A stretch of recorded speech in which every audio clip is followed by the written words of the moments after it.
Artsy Sister, and today I wanted to make an art blog about beach stuff. Cause like spring break is around the corner, and I feel like showing you art history paintings that they place on the beach in specific. Like this one is so I just put a shortcut. Well, not just painting, but lithograph and stuff.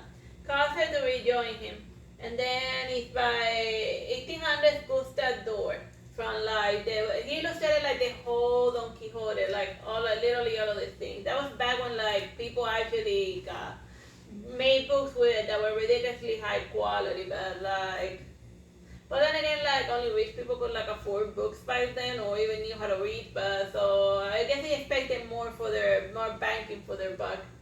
But back then, most of like the beach scenes that they would paint or draw and stuff had to be like related to like some epic tale. Like people were only being at the beach in order to just do a scene. Like the whole concept of going to the beach as leisure didn't exist. And then like other reason to go to the beach in order to like do both stuff. This one's Pedro and Edwin Church, 1850, the shipwreck. Here's a ship, and then it's like wrecked into pieces. Right, what I promised. This one, 1862, Ivan Iavasovsky, Marina Lunar Light. So yeah, this is not the sun, that's the moon. Like this Russian painter, he was famous for being being ridiculously prolific because he didn't do like any practice sketches or anything. He would just like paint on the canvas and very very quickly.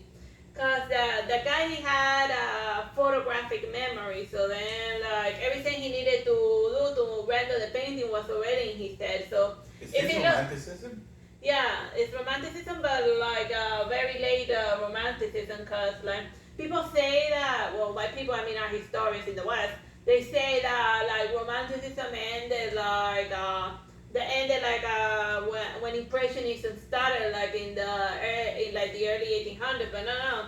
Like romanticism ended at different times in different countries, and in Russia, romanticism was still going. And it's not really ended; it's just less popular. But there are people who still paint romantic paintings. Yeah. And even pre-Raphaelite almost made it all the way to modern times. So, it's like they like to put our movements in very specific narrow brackets, but heck, they were even Baroque painters in like the 1800s. Yeah, that's called pigeonholing, and it's very easy to teach it like that, but it's not actually. But it's accurate. not truly historically accurate. So yeah, I'm not gonna pigeonhole things for you. This one's that little girl poking a crab, 1869, William Adolphe Bouguereau, and the painting is called The Crab. This is like one of the early paintings of showing a person who's at the beach doing poking at a crab, which is because children were associated with leisure and like just they go to the while her parents are working over there, going to the beach in order to go like fish and stuff. She went to the beach just to play around with a crab, just doing what. Even though she's like poor, shown by the fact that she has like no shoes and stuff, she's at least well to do enough that she can like take time off her schedule and whatever to go to the beach to poke a crab. Because that's what you did back then when you were bored of your freaking mind. Poke at a crab. He's grabbing the little stick. And then she finds it very amusing. Not so amusing when he pinches her. This one, 1870, Albert Joseph Moreau, The Seagulls. The seagulls are all the way up there. So it just features like a Greek maiden going to the beach in order to strike an epic cool pose. Like one in 10 people would actually have that painting in your house. For some reason, people really like this painter in modern times, and they like to Yeah, put it in like, there. like they just find like the draper. So it's almost like decorative art because it's not. Yes, it's a Greek maiden, but she's not like in a contrapposto position, very classical. But she's not like Aphrodite or any Greek hero or somebody. It's not trying to tell a story or anything. It's just Trying It was ship. cool. Yeah, just a cool painting of a chick by the beach, looking thoughtful. That's all. And then the seagulls going to eat her Yeah, eyes. and then the seagulls, the seagulls of Africa. Well, most of them, they couldn't call it the seagull because most of the birds that attacked in that movie were like seagulls. This one is 1870 Carl Larson, Children by the Beach. And it's just, yeah, this could also be set in modern times and it will make like perfect sense, you know. Small little children digging a hole in the beach, building a sand trap. Because like if you're an adult and you don't know that a hole is here, you're falling to the ends of the earth. Like some of the small children tend to make very deep hole traps in the sand, and then a poor bastard who's walking by, ah! But True yeah, story. obviously not to happen, not to us, but we've seen other people fall for traps that other people had laid there. More than us. Again, this one is Frederick Layton, Girls Picking Up Pebbles, 1871. So, Yeah, Layton's another one that you may find in your house. Like a lot of people own this painting and they don't know that it's by a famous painter. Yeah. They think it's just decoration.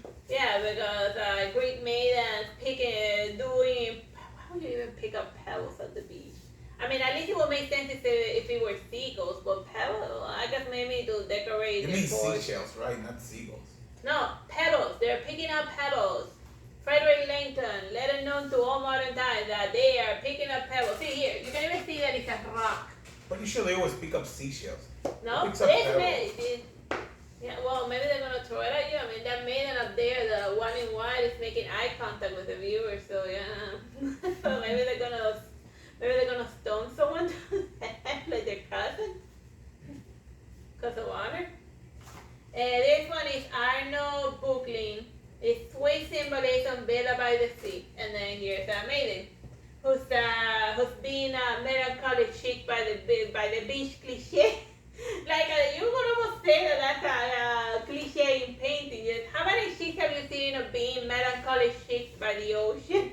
I think it started with Miranda from The Tempest in William Shakespeare, that she would go to the beach to be a melancholic classical chick by the beach.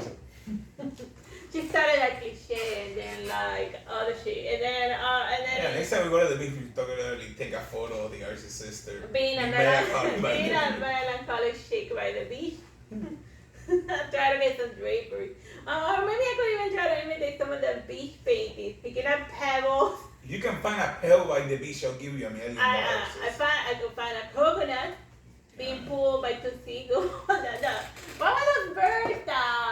Swallows. Swallows by European swallow. I'm talking about different way which one of bird cannot pick up a 5-pound coconut. Maybe they may rope several birds picking up the coconut. Whatever. Oh wow, that's Florida right there. Those are a bunch of flamingo. Oh yeah, you're right. Lots of pink flamingos. So then Edwin Austin Abbey, Columbus in the New World. So yeah, this is another reason why people would go to like the beach to like be epic church people by the beach. So many things. That's a lot of. That is all of the flamingos in Christian who that showed up for the painting. Maybe that actually happened. Maybe he was like painting the Pope and whatever, and then a bunch of flamingos flew by. The Pope didn't went on the trip. It was probably Franciscan. Oh, they were painting the Franciscans in models, and suddenly a bunch of flamingos showed up, and the painter was like, you know what? It stays. Yeah, it stays. No, but this one is like he even has like a knight armor, but Christopher Columbus, by the time the knight armors had gone out of style because guns exist. Well, can you imagine being at a hot beach on a hot summer day, In Cuba. In Cuba, of all places. That's Covering where a suit of armor. right? He landed in Cuba, right? Yeah, and then in La Española, which is in Cuba. Yeah, Cuba. Yeah. So yeah, and a freaking armor, nearly. Hot sand. He's being cooked alive. Yeah, you mean the steak coming out of it. So yeah, like I know he wants to be like epic church person, but like you wear a suit of armor and like kneel down in the middle of the beach and tell me if it's humanly or be a priest guy in your full getup by the beach and tell me if you're not gonna pass out after 2 minutes the middle of summer. Because yeah, he also arrived in the summer because he suffered a hurricane. And a lot of hurricanes tend to show up like in Cuba during the summer or the Caribbean. Wow, that guy's dead. He Yeah. died about heat stroke seconds afterwards. Yeah, we're watching Christopher Columbus' final moments before he passes out from a heat stroke.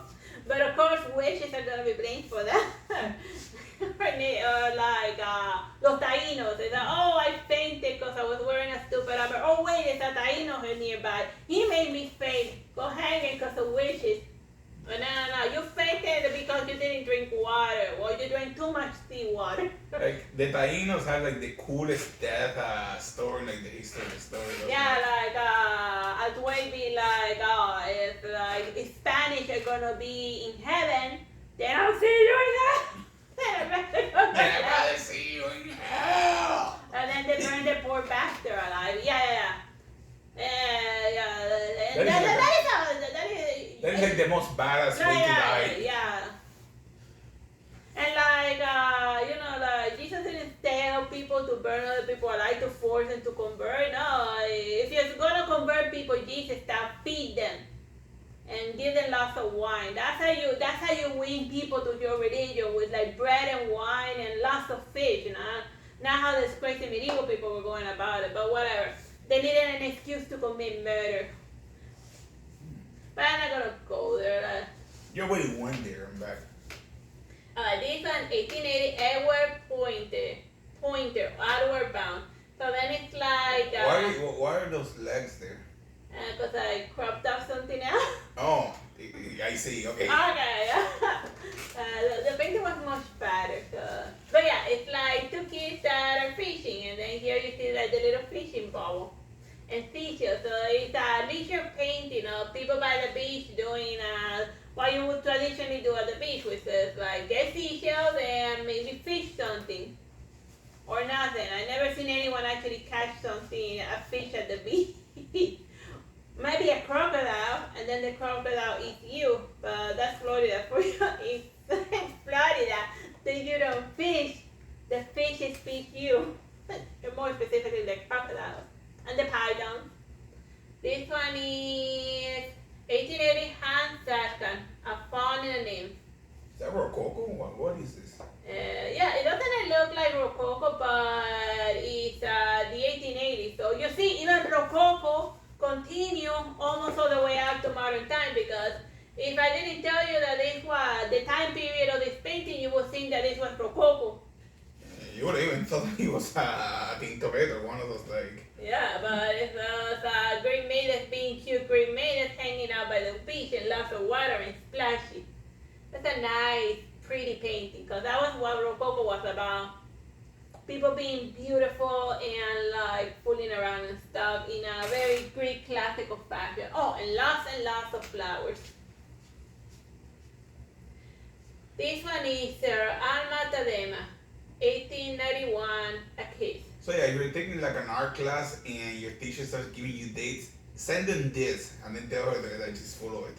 Yeah, and like this one looks like it looks more like neoclassical, so but it's neoclassical, or well, they call it academic art, but that's what eventually neoclassical became, and it's happening all the way up to 1891. It's almost we're almost in the 20th century, but yeah. They call it academic art, so they don't have to call it neoclassical. Yeah. It's very easy but to it's do. splitting hairs. Mm. But they call academic because that's what they were taught in the academy. Cause I think it started with Poussin, and then he standardized what how painting should how people should paint in general, and then he created a hierarchy of paint, and then they hyper focus on the impressionists while pretending that the while completely ignoring the academic painters who were painting just fine. Like you can't just sweep an entire. But you know why they hyper focus on the impressionists? Because I have a conspiracy theory that it's just the rich people who con all of the impressionist painters to selling their art for pennies, and then they're just trying to raise the value of it. So then they have people hyper teach impressionists while they failing into obscurity the paintings that they don't own. So that's why nobody remembers the academic painters while everyone's like hyper focused on Van Gogh and stuff. But it's a nice painting. I would pay $1 million for it if I had it. And as with the price of art, it's all based on how much an individual is willing to pay for it. It really is. Yeah, but that's the thing. You put this next to a Van Gogh, and they equally have their merit. You can see that one is better than the other one. They're different enough. Yeah, and it's a cute painting. A mother kissing a little baby on the face, and like people swimming around on the This beach. thing has asymmetrical composition. It's using light tones. It has anatomically correct aesthetics. It's using impressionism techniques in certain parts. Yeah, in like the background with the splashy water and shimmering. So Studies of light, yet it is not as well taught as the impressionists. yeah, because it's a pigeonholing art history and all that. Because it's easier to pretend that as soon as the newest thing came out, then literally everyone started painting that way. But now, In fact, impressionists were not even the norm. yeah, They were more academic painters than impressionists. yeah. Now to an impressionist painting. 1892, Shirley Hassan, The Sea. And like Shirley Hassan is like an American painter. Like a lot of his stuff, like you may see a lot of his stuff, especially the ones that feature like American flags. So I think that they have a bunch of his paintings in like the White House. So you're bound to run into this painter if you're like roaming around there, like looking at art stuff. Is that another chick melancholically sitting by Yes, it is a chick sitting melancholically by the sea while holding a little, that looks like a poppy flower. I think that, isn't it poppy the thing you used to make cocaine? Yeah. Or is it opium? I forget. Whatever, she's holding a high flower. Yeah, so it's another cliche of a chick melancholically sitting by the Yeah, there's like a bunch of symbolism with that flower, but we can't go into it, otherwise we're gonna get demonetized. Yeah. Whatever. This one is a little girl. 1894, John Miller's A Message from the Sea. Like, so then here's a message in a bottle. So then the little girl is reading it, and I think that's probably like one of, unless if you can dig it up, I think it's one of the earliest person reading a message in a bottle painting. Like I wonder, message in a bottle. Yeah. Oh yeah, but this girl is not at the beach to do beach stuff. Since she has a backpack, she's probably there to work, and maybe she's fishing or collecting seaweed for like sushi restaurants.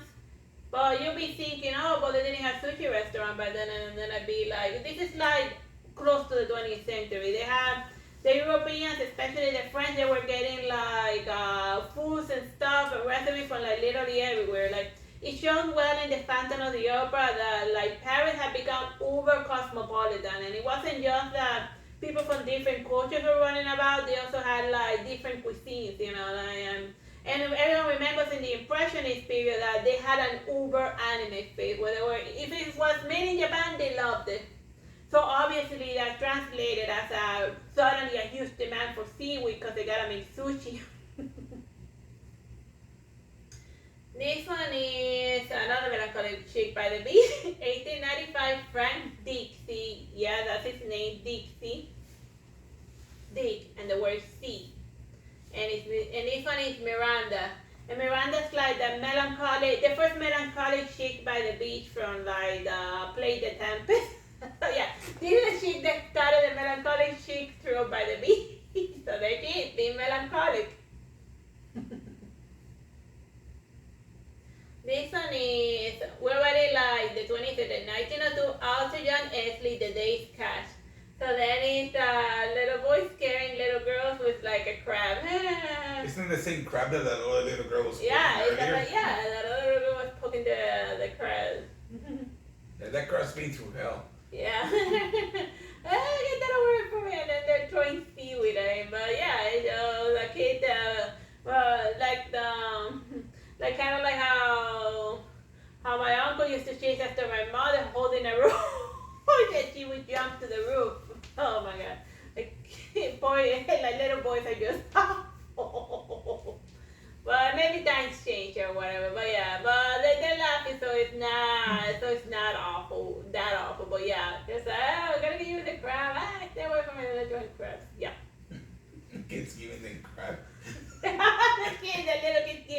figure of crab.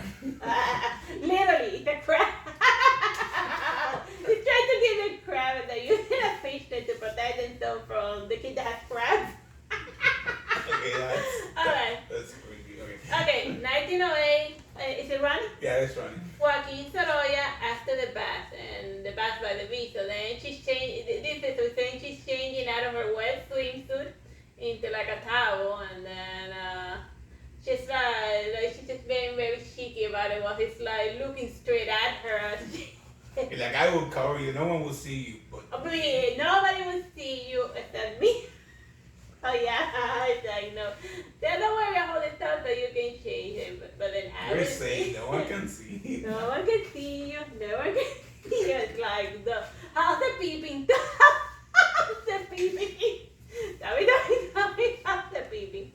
But yeah, Joaquin Sorolla, he has a bunch of paintings that are by the beach.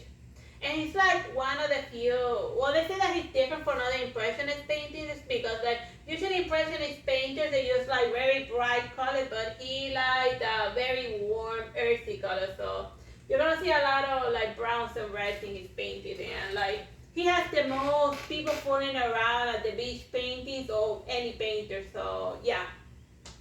And they almost look almost photorealistic, cause like he would bring his models to the beach, and then he would like make the paintings while they were being cooked alive right in front of him. Cause like this is the beach before the invention of the sunblock. So then just imagine that place. Well, what you can see right there is like she's bloody red as hell, and look at those feet. And this guy's feet is like bloody red, you know. They got cooked alive just posing there.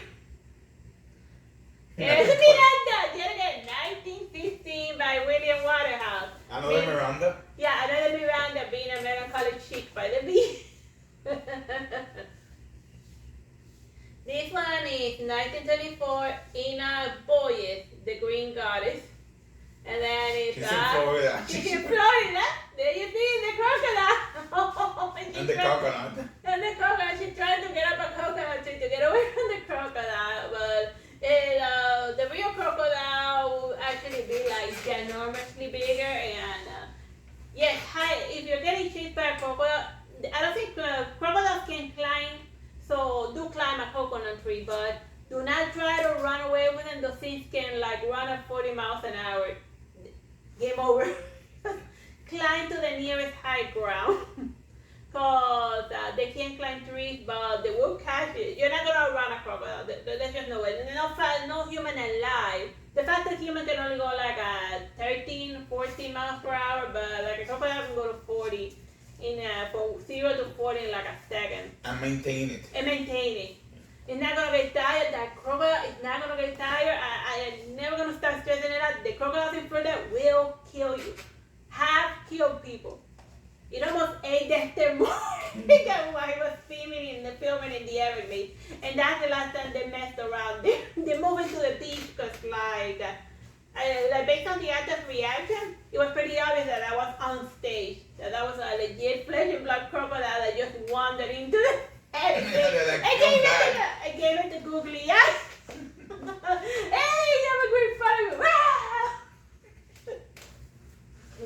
Alright. And finally, a chick by the beach has no melancholy. Is that Barbie? Yeah, those look like a Barbie. And 1930 Joyce Bayantine. It's a Tancato. So it's a happy chick by the beach, not a melancholic one. Like they lost the melancholia, now they're just happy. Happy. Now when the mother that is no longer sad chick by the beach, now it's happy chick by the beach. But it's always have a chick by the beach. She reminds me of a Dream Genie. Yeah. Oh, this guy. This is 1935, René Magritte, The Human Condition. So yeah, it's not somebody by the beach, it's a black ball by the beach that represents the human condition. Like, have you seen those guys in the bar videos that paint like a tree, make it look like it's see-through?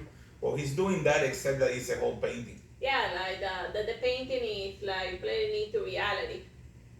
You could try to do that in like the real world, you know, like paint a hyper-realistic one and then stage it like that and then take a photograph of it to show them how awesome a painter you are. If you wanna like uber puff the fact that you can draw hyperrealism, who has the time for hyperrealism? Oh my god, like. That we tried and getting bored with. Yeah, I get bored of paintings. I will do impressionism, but I will not do hyperrealism. I do not have the patience for it. Another happy-go-lucky chick by the beach, and I defaulted Peter driven. Say cheese. So like, look at this ancient camera. It's a dinosaur. And then over here you see other chicks doing beach stuff, pulling at each other. I don't know what the hell they're playing. And gossiping and here's a melancholic chick by the beach right over there. but no longer sad melancholic chicks by the beach. They shut up when we got to modern times. See, happy chick by the beach. By Rolf Armstrong, 1940-ish. So yeah, happy-go-lucky beach, and then you see some sailboats by the beach. This one is 1942, Yogte Stuigma, the Square Towers. It's a weird surrealist elephant and a guy frozen in carbonite by the beach. So we were painting by the beach. But I said I was going to focus on painting that took place by the beach. This one is Guillaume Ergren, 1950. It's a little sausage dog stealing like the swimsuit of the chick, and she being like, dude, let go of that, by the beach. Which is something that happens more often than most chicks would care to admit. This one is 1957. That's the owner of the dog from the previous painting. 1957, Salvador Dali, Santiago el Grande, by the beach. See, look, see, here's the beach, and here's Gala being a melancholic chick by the beach. Is she visible in the frame of the camera? Yeah. Is that visible? Yeah. So yeah, it's and I think here's somebody reclining by the beach. But yeah, here's back to the whole melancholic chick by the beach cliche. And holding like a weird radiant Jesus Christ by the beach, and like just a weird, what's a surrealist painting? Take it for what it is, a crazy mad dream by the beach. I don't know why he put like a weird cloud over there. I guess he drew the horses nuts, and then they'd be like, oh god, that looks terrible. So then he put like a random cloud there. Just imagine it. That's the first voluntary censorship in a painting. Yeah, because I guess like the huge horses. It looks terrible. Maybe had like one of those melting elephants. I don't know. The point is that this arbitrary cloud looks very it looks like he just added that he hated the way that the horse's nuts look like, so then he just painted over it with clouds. Anyone who owns this painting in the flesh should do like that those radio analysis things that they do with like painting to see what's painted underneath. See if the nuts were originally there or not, and put it in the comments. The world has to know if there were horses nuts in this painting. Oh yeah. This is Arthur Sarnoff, 1960s standstill. It's this guy doing a nice Titanic painting of his hot chick by the beach. So just a painting of a guy making a drawing of his blonde chick. And then this other two chicks gossiping, and this guy walking away because he can't stand all of the trash talk that he's hearing about him right in front of his face. Because they're chicks that talk trash about their man on their back, but then they're those that do it right in front of him. And then he'd be like, I had enough suffering. And I will walk into the ocean and drown now. That might be just being a melancholic guy about to throw myself into the ocean. Or maybe he's just having fun and we're projecting. Yeah, he doesn't look like a guy. This guy's having fun. Yeah. But remember that... I was like, is that blood on the sand? No, that's a signature of the guy. Yeah, I just don't know. Also, remember that the movie Bedazzled that had like a guy painting his chick by the beach? But he was very sissy about it. So yeah, why this painting reminded me of the movie Bedazzle. I wonder if anybody even remembers the movie Bedazzle. There's two versions of it, like the modern version with a chick playing the devil, and the original version with a guy playing the devil. I like both of them equally. Yeah, they're fun. Because like the devil granted him wishes, but he doesn't, but the guy, they always twisted it because like the devil's secretly the monkey's paw guy. Or maybe the monkey's paw is just the devil's hand contorted into a monkey hand. So then obviously all of the wishes that he grants you, like they twisted a la Madoka Magica style. But I'm getting sidetracked. Our friend come on over in 1970, and then it's a chick riding in the sand. She can't telegraph anymore that she wants you. Come on over. Did she write that backwards? Like, is she able to write backwards? Because Yeah, how did she write it? Like, she wrote it like this. Like, from her point of view, she will be writing that backwards. Yeah, which shows that she has very high IQ if she can write cursive backwards. Backwards reversed. Backwards reverse.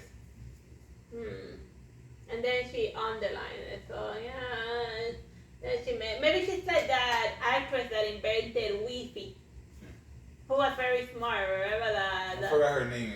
Lola Flores, Lola something. I forgot. But there's a hot actress that invented Wi-Fi. Look it up, cause I won't. Yeah, we did zero prep for this. Yeah. This one is 2001, Botero, Bather on the Beach. And this one is a melancholy chick lying reclining close like this, relaxing by the beach. Cliché. I want to break this. Don't say that. You can't say that. You're a jerk. Yeah, about to break the chair. I think I can say it, but you can't. About to break the chair. Cliché.